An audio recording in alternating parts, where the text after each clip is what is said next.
With Spider-Man Far From Home coming out pretty soon, I'm continuing my Spider-Man reviews with Spider-Man 3. But before I get into that, here's a little message. Before I go on, don't forget to smash that like button, smash that share button, and if you're new here, smash that subscribe button so you can watch more reviews like this one, and give a little tap to the gray bell icon for notifications on my latest uploads. Back to the review. Spider-Man 3 is the third and final installment of Sam Raimi's Spider-Man trilogy, and this is about Peter Parker having relationship issues with Mary Jane, as well as discovering that the killer of his Uncle Ben is still at large, and this guy just so happens to be the Sandman. And also, apparently, Harry is now the new Goblin, and is going after Peter because he thinks that Peter killed his father. And then we have this one guy named Eddie Brock, who eventually becomes Venom. Does that sound like a lot? Yep, that's a lot. I made it no secret that I just don't like these Sam Raimi Spider-Man movies. The first one did not even feel like a PG-13 superhero film. Like, it felt like a Power Rangers episode. And with Spider-Man 2, it has some of the dumbest characterization I've seen in a big budget blockbuster. I just don't get it with those movies. Like, why do people love those movies so much? Opinions are opinions, whatever, but I never got that. I thought those movies were ridiculous. So then when Spider-Man 3 rolled around, oh man, everybody hates this one because this one went too far. I'm like, yeah, Spider-Man 3 sucks, but it's exactly the same shit from the other two movies. Now let me get into some positives first. For one, the visual effects are probably the best in the entire franchise. The birth of the Sandman scene is not only great because of, some really great storytelling, especially since the guy doesn't talk at all, but the visual effects are unbelievable. Which makes me really wonder why Spider-Man 3 not only didn't get nominated for Best Visual Effects, but apparently it didn't even make it to the second round of that year's shortlist. Also, the performances are probably also the best of the entire franchise. Yeah, Tobey Maguire is really good in this movie. His character, not so much, but his performance in this movie is, like I said, the best of the entire franchise. James Franco's really good, Kirsten Dunst is really good, even though we'll get to Mary Jane here in a second. Except sometimes for Thomas Hayden Church as the Sandman. Like, he feels kind of emotionless at times. And I will say there are quite a few really good moments in this movie. There are lots of moments that really do deliver on some emotional stuff. Like the ending of this movie, this one fight between Spider-Man in his black suit and Sandman in the subway system or whatever. I don't know what that is. But, again, that's a really good scene. And, admittedly, there isn't as much really stupid stuff as the previous two movies. However, the things that are stupid are probably some of the worst of the entire trilogy, in my opinion.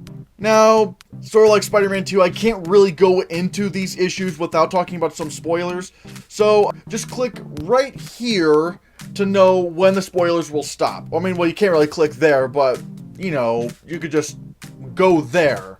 You know what I mean? Cool. Okay, on to some spoilers. 3, 2, 1, boop! Okay, this is where some stuff gets really stupid. When Harry goes over to try to beat Peter up because now he's the Goblin or whatever, he's like, I didn't kill your father, Harry! I'm like, why didn't you say this in Spider-Man 2? Like, remember that one stupid thing that was in Spider-Man 2, and it was this?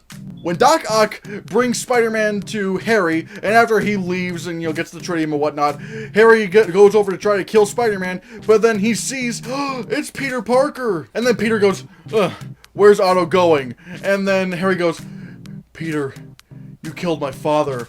And then what does Peter Parker do? He does the completely stupid thing and says, there are bigger things happening here than me and you. And just leaves. And he doesn't even try to explain the whole situation that happened in Spider-Man 1 until 3 years later in Spider-Man 3, and by that time, Harry Osborn's already the new Goblin. You know what Peter Parker could have said? He could have just said, Harry, I didn't kill your father. Your father was the Green Goblin. He tried to kill me with his glider. I dodged out of the way. He killed himself. But right now we can't talk about this because the girl that we love, Mary Jane Watson, yeah, she's in mortal danger right now, along with the entirety of New York City and possibly the world. So I'm going to save the day and save Mary Jane. But right after I do that, I'm coming back here and you and me, we're talking about this. Okay? Okay.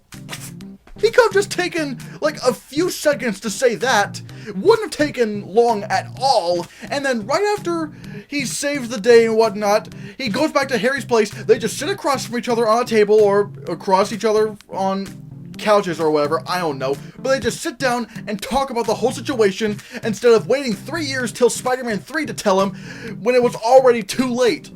He couldn't have just done that? That is probably the stupidest moment in this entire movie! Well, now since he decided to wait 3 fucking years to tell him, it's already too late. Which, really, you could have easily solved this problem beforehand. Also, let's talk about Mary Jane Watson. This is where she is at her most insufferable. Because she does so many things wrong in this movie, which weirdly enough, people say that she's like the best part of this movie. I'm like, what are you people talking about? She's such a bitch in this movie. Like, for one, she's upset that she read one bad review of her, like on the whole musical that she's in a newspaper, and he's saying, you know, Spider-Man gets attacked in the papers all the time and whatnot, so it's like, you're gonna have to get used to this. And she goes, no, but this is about my career. Like, this is about how I feel. Try to think about how I feel. I'm like, I said, bitch. he's giving you good advice. Yeah, you're going to get criticism, but you have to try to believe in yourself and you have to try to push forward and try to be better and better. That's actual good advice. And you're rejecting that? Stupid. Also, she's upset that she doesn't get all the fame and glory, and yet Spider-Man does. Again, I'm like, bitch. You're not saving countless lives every day. Like, I love movies. I like acting. I love all the entertainment stuff. But guess what? Even I know that this stuff is a first world problem. Actors are not more important than people who save lives, okay? You don't see me on YouTube complaining, you know, why don't I get more attention than the firefighters who, you know, risked their lives, and some of them sacrificed their lives, you know, saving people during the 9/11 attacks on the Twin Towers. Yeah, I feel like I should get more attention than them. Like, that would be stupid and pretentious of me to say. Mary Jane is being stupid and pretentious. Spider-Man is getting attention because he's saving people's lives. He's bettering the city. Sorry, entertainment is kind of a first world problem. It's a great escape, but you're not saving people's lives. Like, you're not actually going out and rescuing people from burning buildings. You're not rescuing people from hostage situations. You're not doing any of that. You're acting. Stop being such a pretentious little prick. Or bitch. Oh, and she also gets onto Peter for kissing another girl during the whole Spider-Man celebration, which, yeah, that's not really cool of him to do. But, again, she gets mad at him. I'm like, bitch, you've cheated on every single boyfriend you've had in these movies. She cheated on Harry with Peter in Spider-Man 1. She cheated on her astronaut fiancé by trying to kiss Peter. And then later on in this movie, after she complains to Peter about kissing that one girl, she cheats on Peter by kissing Harry. Look, should he have kissed that girl? No, but again, you're cheating on every single boyfriend you have. You are probably the worst girlfriend that anyone could possibly have. You don't get to say anything, you dumbass. Oh, and let's talk about probably her biggest blunder in the entire movie, where Harry regains his consciousness back and is the new Goblin again, and he pins her against the wall and says, if you want Peter to live, break up with him. Basically that. And she actually goes through with it. Except she forgets that Peter is Spider-Man. Like, hello? He's Spider-Man? Hell, earlier on in the movie, Peter Parker beat Harry in a fight that he wasn't even prepared for. Like, he didn't have a Spider-Man outfit or anything. He was just in a suit and everything, like suit, tie, shoes, whatever. He beat Harry in that fight, and he didn't even see it coming. But now that Peter would know that Harry is coming after him, he has time to prep. So it's like, are you stupid, Mary Jane? Well, yeah, she actually is kind of stupid. But, again, how do people say that she's the best part of this movie? She's easily the worst, in my opinion. Nothing she does makes any kind of sense. She's a bitch. She's so hypocritical. Cheats on every single boyfriend she has. She's extremely stupid. Again, completely forgetting that her boyfriend is Spider-Man. She's pretentious as hell, demanding more attention on her than the guy who's saving people's lives. I don't know how anyone could stand this character. I think she's probably one of the worst characters I've ever seen in a movie. And just so that I can get this out of the way, Emo Peter dance. No. Oh yeah, and Venom is barely in this movie. Which, again, why do they have to introduce Eddie Brock into this? Like, what? Like, you already had a character, the astronaut guy, who didn't have any kind of development in Spider-Man 2, who could have easily become Venom. Like, the astronaut guy couldn't have gotten some sort of space goo on him, and then later on in this film become Venom? I mean, he has the motivation. Peter stole Mary Jane. Mary Jane went after Peter. So it's like, you already have a character that lends himself to becoming Venom, but nope, let's make it Eddie Brock because that's in the comics. Look, I'm sorry, I know that Eddie Brock was Venom in the comics, but narratively in these films, it makes more sense for Astronaut Dude to become Venom, just from a narrative point of view. Also, I really don't know why the whole, Venom symbiote thing with Spider-Man's suit when Peter Parker has the black suit, like, I don't know why it's played off as comedy. Like, this could have been really sad. This could have been like almost like a drug act film, like sort of, what would it be like? Requiem for a Dream meets Spider-Man.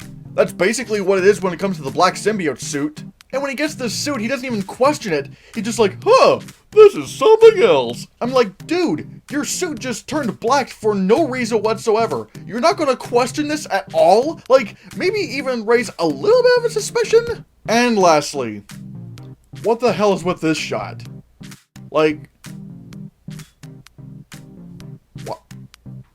I'm not dissing on America, but why did you just randomly plant an American flag there? Are you just trying to pander to people who are like, yeah, America? Because it's really starting to look like it's pandering to those kind of audiences. So yeah, I don't like Spider-Man 3. No one else does. Well, there's probably a few people that do. But for me, I'm not shocked at this because the other two movies sucked. Like, I just don't like this trilogy. For some reason, these characters just always make the worst decisions humanly possible, or really important things are never given any development, and just kind of brushed off to the side as if it were nothing. So yeah, what do you think of Spider-Man 3? What do you think of the Sam Raimi Spider-Man trilogy in general? Let me know in the comments below what you think. Thank you so much for watching. Give this video a like, share the video so that we can get the channel circulated. Don't forget to support my Patreon on my Patreon page, or if you can't do that, then consider supporting me through my PayPal donation button in the description below. And if you want to see more, click this. Now dig on this.